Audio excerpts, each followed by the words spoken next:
So hello guys, आप सभी का बहुत बहुत स्वागत है आज के इस वीडियो में। और आज के इस वीडियो में हम हमारे इकोनॉमिक्स का एकदम एक नया और ताज़ा चैप्टर स्टार्ट करने जा रहे हैं, जो कि है theory of income and employment. Okay, अब इससे कि पहले मैं आपको इस चैप्टर के बारे में कुछ भी बताऊं, मैं आपको एक छोटा सा इंट्रोडक्शन है जो कि दे देना चाहता हूं। एंड वो ये है कि हम जानते हैं कि हमारा जो इकोनॉमिक्स होता है, हमारा क्या सभी का इकोनॉमिक्स है, तो ये जो इकोनॉमिक्स होता है, एक सेकंड मैं इसको थोड़ा सा ये कर देता हूँ। हमारा जो इकोनॉमिक्स होता है वो that is divided into two parts. Okay, पहला होता है माइक्रो इकोनॉमिक्स, एंड जो हमारा इसके बाद होता है वो होता है मैक्रो इकोनॉमिक्स।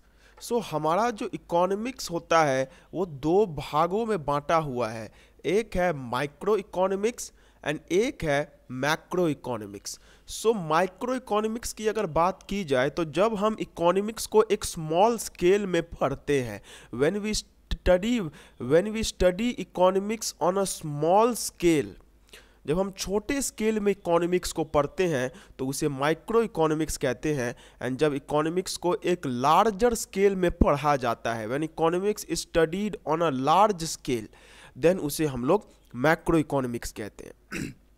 अब माइक्रो इकोनॉमिक्स में क्या देखते हैं, माइक्रो इकोनॉमिक्स में जो हमारे कंट्री में नॉर्मल यूनिट्स होते हैं, जैसे मैं अगर बात करूं तो हाउस होल्ड्स के बारे में मैं अगर बात करूं, हाउस होल्ड की क्या प्रॉब्लम होती है, इकोनॉमिक प्रॉब्लम्स, फिर इंडिविजुअल मार्केट्स की क्या प्रॉब्लम होती है, तो ये सब हम माइक्रो इकोनॉमिक्स में देखते हैं।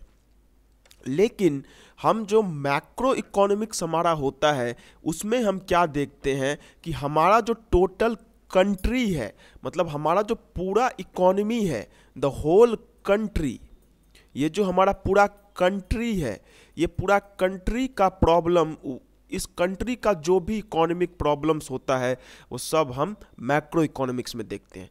तो मैं आपको ये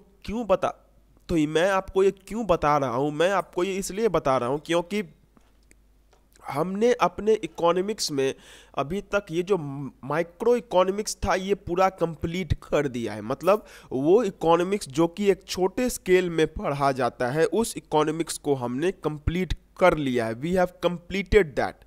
माइक्रो इकोनॉमिक्स मतलब छोटे स्केल में जो इकोनॉमिक्स पढ़ा जाता है वो हमारा हो चुका है। एंड अब जो हम लोग जिस चीज़ को स्टार्ट करने वाले हैं वो है मैक्रो इकोनॉमिक्स। मैक्रो इकोनॉमिक्स का मतलब कि जो इकोनॉमिक्स हमने छोटे स्केल में पढ़ा था, अब हम उसी को बड़े स्केल में पढ़ने वाले हैं। अब तक हम सिर्फ एक नॉर्मल आदमी या फिर उसके एक नॉर्मल हाउस होल्ड, एक नॉर्मल मार्केट, मतलब छोटे छोटे जो इकोनॉमिक प्रॉब्लम्स थे हम उनके बारे में स्टडी करने जा रहे थे। एंड आज जो हम स्टडी करने जा रहे हैं वो मैक्रो इकोनॉमिक्स है, मतलब पूरा कंट्री को एक बार में लेकर के हम यहाँ पे पढ़ने वाले हैं। सो यही मैं आपको बताना चाहता था कि इकोनॉमिक्स दो टाइप का होता है, एक होता है माइक्रो इकोनॉमिक्स, एक होता है मैक्रो इकोनॉमिक्स। एंड हमने अपना माइक्रो इकोनॉमिक्स जो है वो कंप्लीट कर लिया है, एंड हम आज मैक्रो इकोनॉमिक्स जो है हम उसको स्टार्ट करने जा रहे हैं। सो मैक्रो इकोनॉमिक्स में जो हमारा फर्स्ट एंड फॉरमोस्ट चैप्टर आता है वो है theory of income and employment. अब ये जो चैप्टर है ये बहुत लोगों को बाउंसर जाता है। वाई? क्योंकि उन्हें पता नहीं रहता कि इस चैप्टर में बेसिकली हमें स्टडी करने को क्या बोला गया है। ओके, उन्हें ये चैप्टर इसलिए हार्ड लगता है क्योंकि उन्हें ये समझ में नहीं आता कि इस चैप्टर से बेसिकली हमें किस चीज़ के बारे में पढ़ना है। तो देखिए, हम जानते हैं, जस्ट अ सेकेंड, हम जानते हैं कि हमारे कंट्री का जो इनकम होता है, एक चीज़ होता है जिसे हम लोग कहते हैं national income. There is something which we call national income. मतलब हमारे कंट्री का जो टोटल इनकम होता है, जैसे ये हमारा भारत है तो भारत देश का जो टोटल इनकम है, ये भारत देश का जो टोटल इनकम है उसे हम लोग नेशनल इनकम कहते हैं। तो अब ये जो नेशनल इनकम होता है ये एक इतना बड़ा टॉपिक है कि इसको अगर एक ही बार में आपको समझाया जाए तो इसको उतना अच्छे से समझना थोड़ा मुश्किल हो जाता है। इसीलिए आपको पहले क्या किया जाता है कि ये जो theory of income and employment chapter है इसमें आपको बेसिक्स समझाया जाता है नेशनल इनकम का। You are taught the basics of national income and that is the reason कि इसमें बहुत सारे छोटे छोटे टॉपिक्स हैं, जैसे concept of demand, aggregate demand, propensity to consume, propensity to save, equilibrium output। तो इतने सारे अलग अलग चैप्टर्स हैं एंड क्योंकि मैंने आपको कहा कि ये एक कंसेप्चुअल चैप्टर है, मतलब यहाँ पे आपको सिर्फ बेसिक्स समझना है, तो इसीलिए ये चैप्टर लोगों को बाउंसर इसलिए जाता है क्योंकि इसमें एक टॉपिक जो है उसका दूसरे टॉपिक के साथ कोई भी रिलेशन नहीं है। जैसे मैं अगर बात करूं तो अगर मैं प्रोपेंसिटी टू कंज्यूम की बात करूं तो प्रोपेंसिटी टू कंज्यूम का कोई भी रिलेशन नहीं है या फिर ना के बराबर रिलेशन है प्रोपेंसिटी टू सेव के साथ।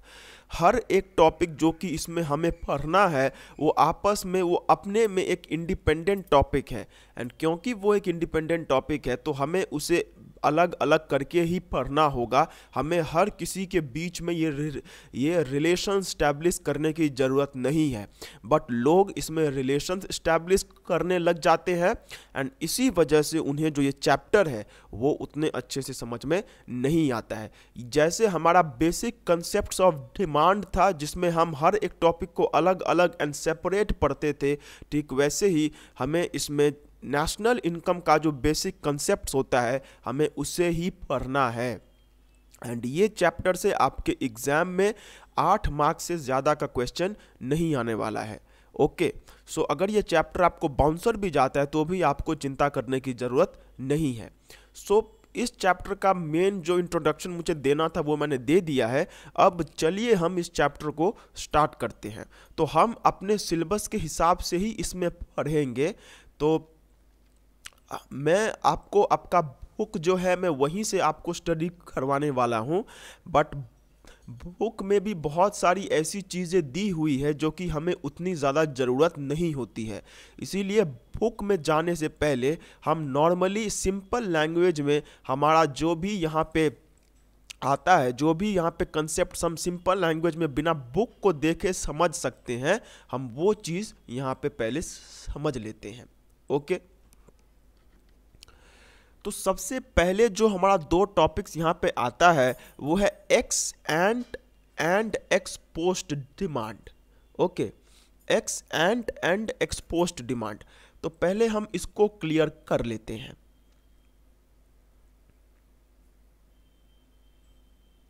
तो देखिए, हम जानते हैं कि डिमांड क्या होता है, what is demand. What is demand अगर मैं इसकी बात करूं तो डिमांड का मतलब होता है the total amount of goods which consumers are willing to buy. मतलब हम कितना सामान खरीदना चाहते हैं एंड खरीद पा रहे हैं।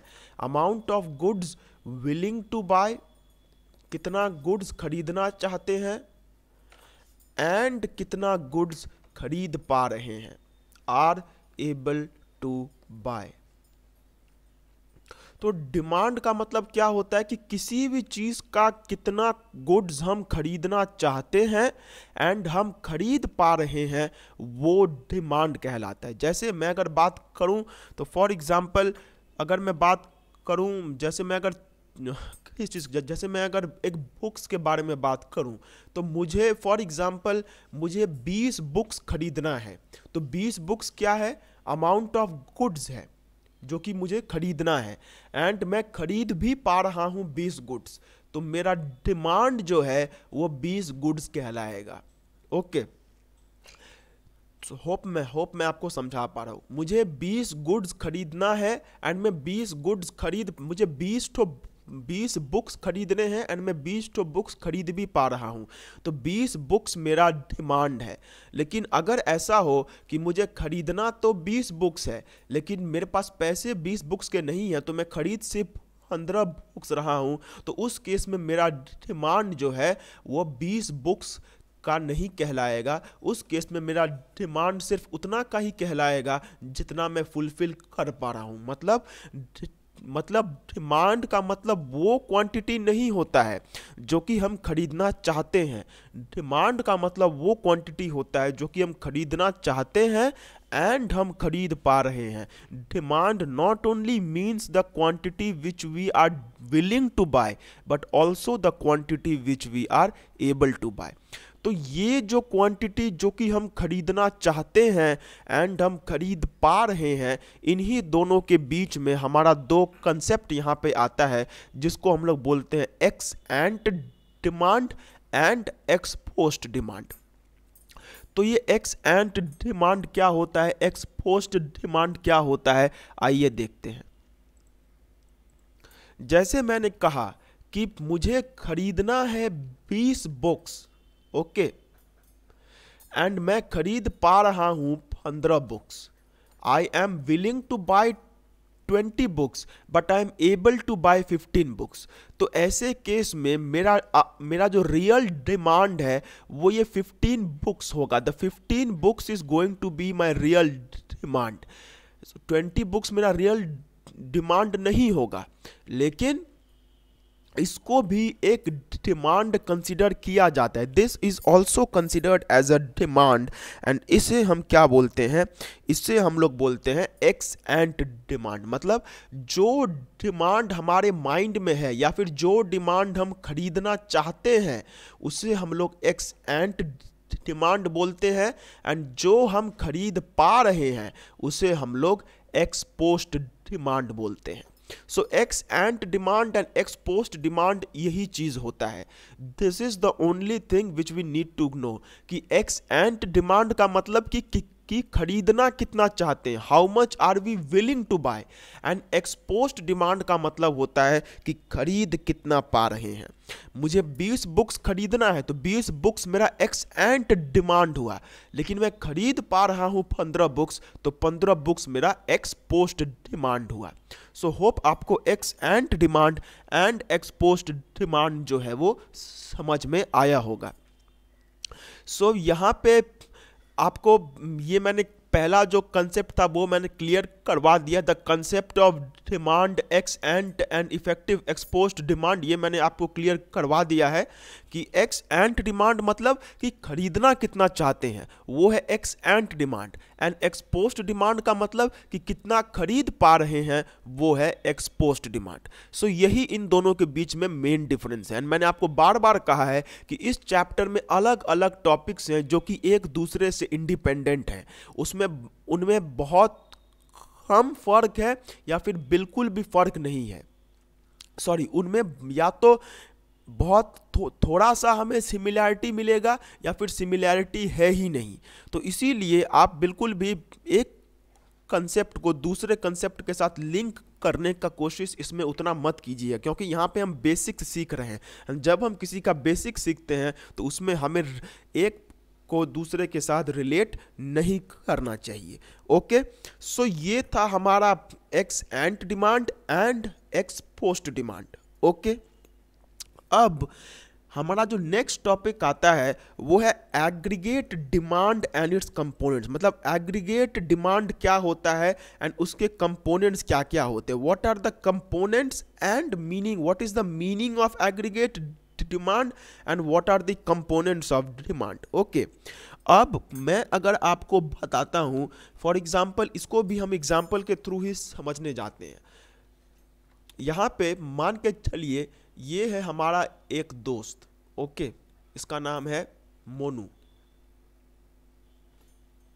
फिर ये हमारा और एक दोस्त है, इसका नाम है ढोलू। फिर ये और एक आदमी है, इसका नाम भोलू रख देते हैं।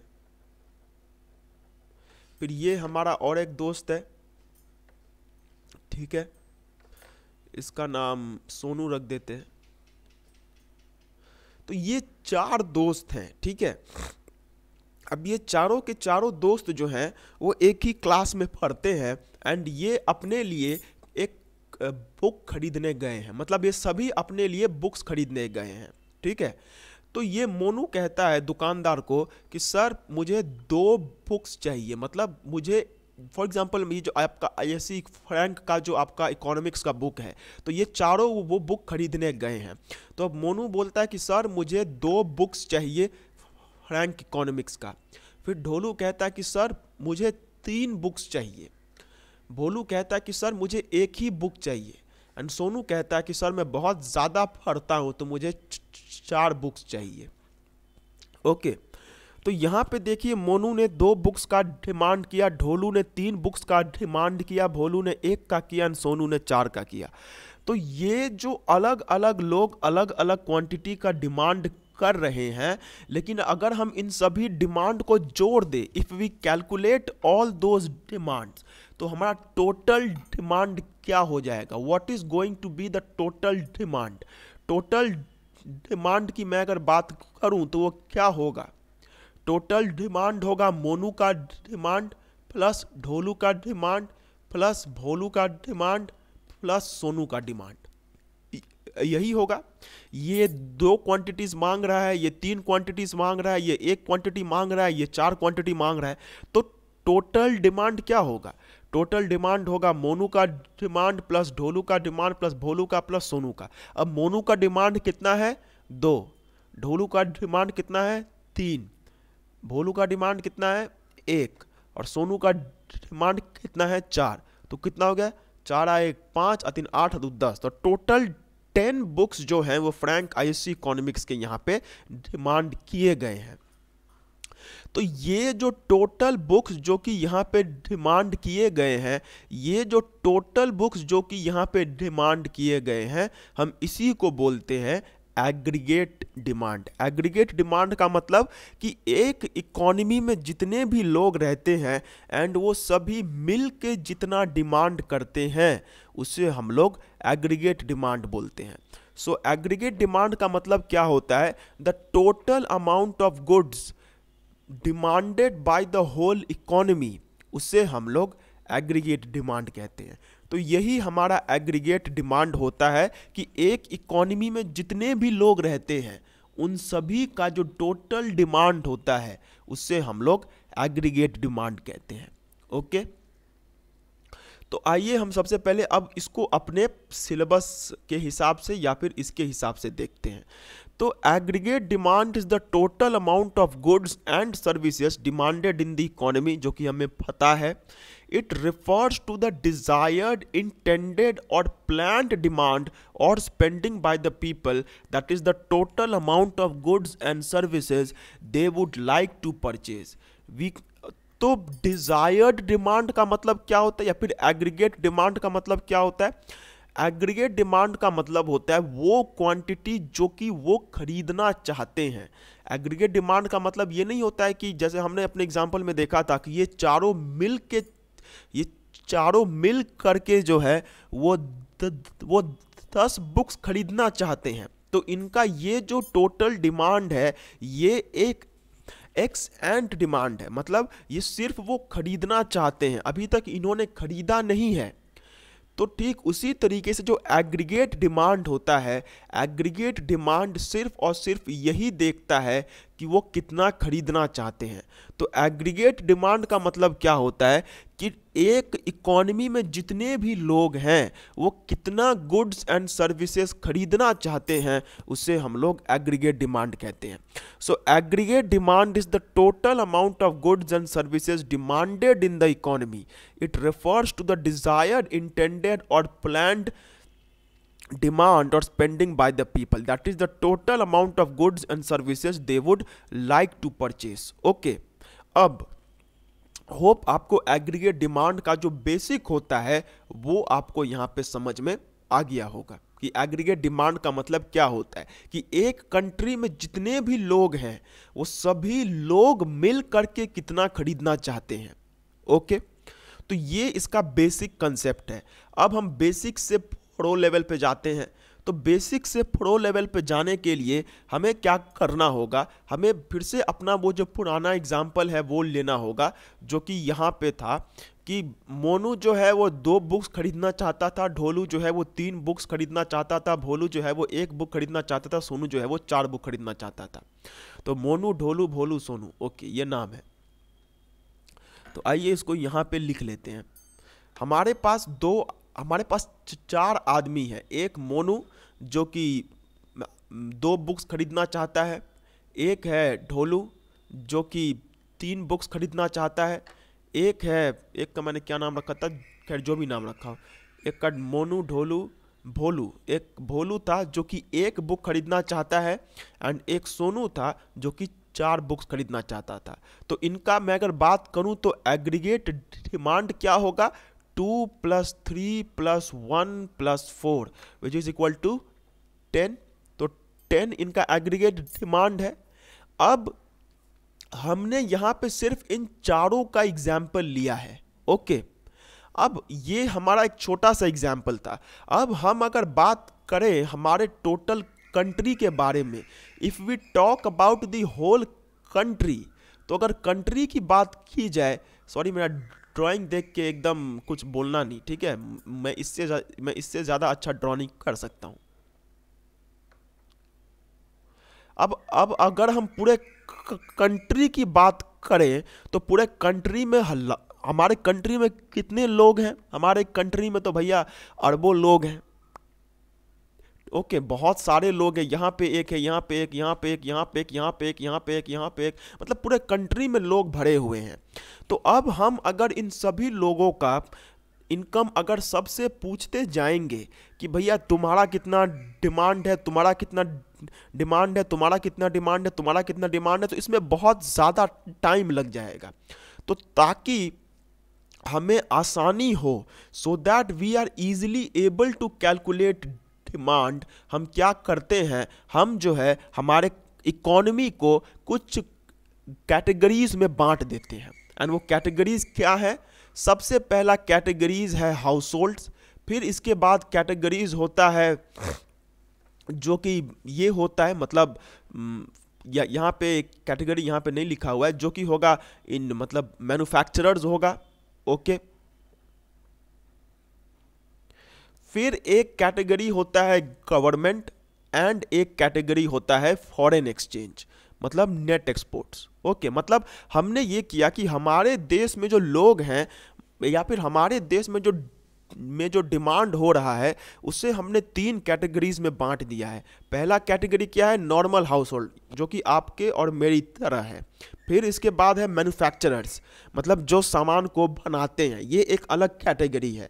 फिर इसके बाद और एक कैटेगरी है जो कि है गवर्नमेंट, ये एक अलग कैटेगरी है। फिर इसके बाद है नेट एक्सपोर्ट्स, मतलब फॉरेन ट्रेड जो होता है वो एक अलग कैटेगरी है। तो हमने हमारे बिजनेस, तो हमने हमारे जो कंपनी है, सॉरी कंपनी नहीं, हमने हमारी कंट्री को जो है वो इन 4 कैटेगरीज में बांट दिया है। वो कौन कौन से हैं, पहला है हाउस होल्ड, फिर है इसके बाद फर्म्स मतलब मैन्युफैक्चरर्स, फिर है गवर्नमेंट्स, एंड इसके बाद है फॉरेन परचेजर्स। तो हमने हमारे देश में जितने भी लोग हैं या फिर जितने भी डिमांड हो रहे हैं उन्हें हमने 4 कैटेगरीज में बांट दिया है। पहला हाउस होल्ड, दूसरा firms, government and foreign purchasers, okay. तो मैं अगर बात करूं तो ये अगर हमारा टोटल इकोनॉमी होता है, if this is our total economy, ये अगर हमारा टोटल इकोनॉमी है तो हमने टोटल इकोनॉमी को क्या किया है, 4 टुकड़ों में बांट दिया है। We have divided the whole economy in 4 parts. पहला क्या है, नॉर्मल हाउस होल्ड, दूसरा क्या है, मैन्युफैक्चरर्स, तीसरा कौन है, गवर्नमेंट, एंड चौथा कौन है, फॉरेनर्स। तो इन चारों में बांट दिया गया है। तो अब अगर मैं बात करूं, फॉर एग्जाम्पल हाउस होल्ड ने जो है किसी चीज़ का, फॉर एग्जाम्पल मैं अगर बात करूं तो यहाँ पे किस चीज़ का बात की जाए, फॉर एग्जाम्पल एक फ़ोन की बात करते हैं, ओके, आईफोन की बात करते हैं, आईफोन 14 की बात करते हैं। अब आईफोन 14 जो है, आईफोन 14 का हाउस होल्ड मतलब आपके और मेरे जैसे लोगों के पास उतना ज़्यादा पैसा नहीं है, तो हमने फॉर एग्जाम्पल 100 आईफोन का ऑर्डर दिया, ओके। फिर जो मैन्युफैक्चरर्स हैं या फिर मैं कहूँ तो जो लोग हैं, मतलब जो बेचते हैं मतलब लोगों को, उनके पास ज़्यादा पैसा है तो उन्होंने 200 का ऑर्डर दे दिया। फिर जो हमारी सरकार है, सरकार ने 300 आईफोन का ऑर्डर दिया। फिर जो हमारा फॉरेन है, मतलब हमने बाहर में जो सामान भेजा है वो हमने, मतलब इंडिया में आईफोन बन के जो बाहर में गया है, ये जस्ट एग्जांपल है, वो मान के चलिए वो 200 आईफोन है जो कि बाहर में बन के गया है। ओके, तो अगर मैं बात करूं तो हमारे कंट्री में जितने भी आईफोन्स बनते हैं उनको हाउस होल्ड्स खरीद सकते हैं, the house holds can buy them.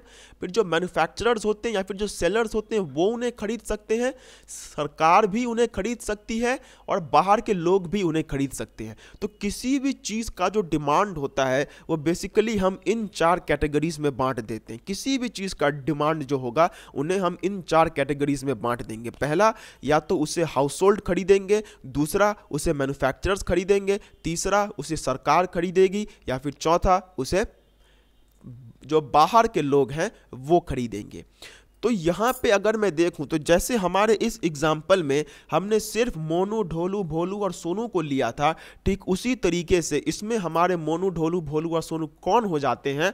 ये हाउस होल्ड मोनू हो गया, ढोलू हो गया मैन्युफैक्चरर, फिर भोलू हो गया गवर्नमेंट, एंड ये जो हमारा सोनू था, सोनू हो गया फॉरेनर्स। ओके, अब अगर मैं यहाँ पे टोटल डिमांड की बात करूं तो टोटल डिमांड क्या होगा? हाउस होल्ड ने जो खरीदा वो, मैन्युफैक्चरर्स ने जो खरीदा वो, सरकार ने जो खरीदा वो, एंड जो फॉरेनर्स ने जो खरीदा वो। तो हाउस होल्ड ने जो खरीदा उससे हम एच से दिखाते हैं।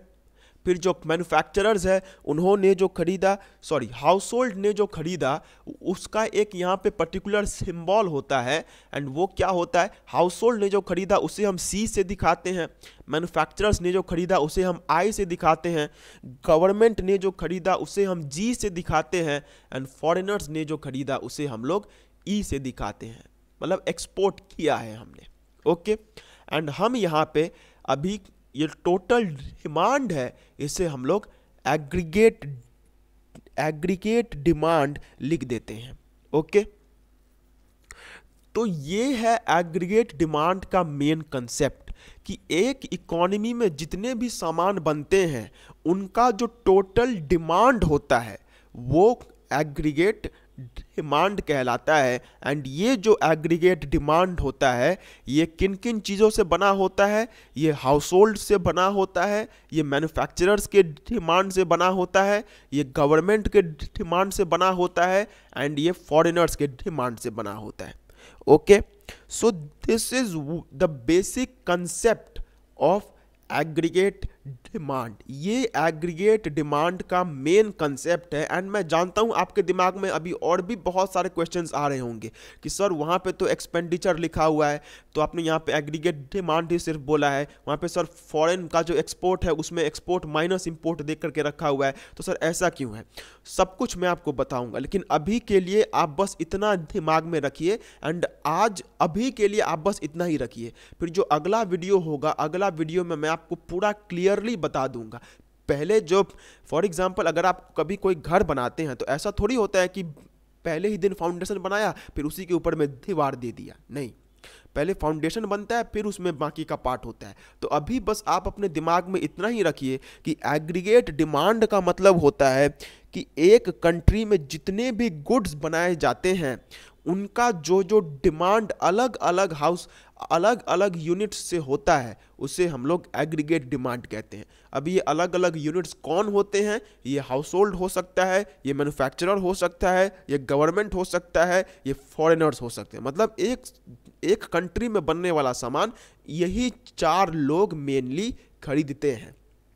ओके, सो आज मैं बस यहीं पर रोकता हूँ। मैं जानता हूँ आज का क्लास बहुत छोटा हुआ है, लेकिन मैं चाहता हूँ कि आपको समझ में आए। मुझे क्लास बड़ा करने और छोटा करने से मुझे कोई फ़र्क नहीं पड़ता है, मैं बस इतना चाहता हूँ कि आपको समझ में आए।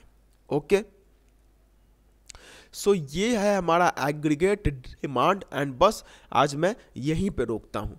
तो जो नेक्स्ट लेक्चर होगा वो नेक्स्ट लेक्चर में मैं एग्रीगेट डिमांड टॉपिक को ही और डिटेल्स में कवर अप करूंगा। मैं इसे और अच्छे तरीके से समझाऊंगा कि क्यों इसमें यहाँ पे x माइनस वाई है, यहाँ पे ए ई क्यों है, ए डी क्यों नहीं है। तो ये सब मैं अगले लेक्चर में समझाऊंगा। तब तक के लिए आप बस अपने दिमाग में यही एक कंसेप्ट जो कि बिठा करके रखिए। ओके, सो होप आपको ये लेक्चर हेल्पफुल रहा होगा। अगर हेल्पफुल रहा होगा तो वीडियो को जरूर से जरूर लाइक कीजिए, चैनल को कीजिए सब्सक्राइब एंड वीडियो को शेयर करके आप नीचे में कमेंट्स, अगर आपका कुछ डाउट्स है वो भी आप नीचे में दे सकते हैं। तब तक के लिए do take very good care of yourselves. Bye bye and जय हिंद।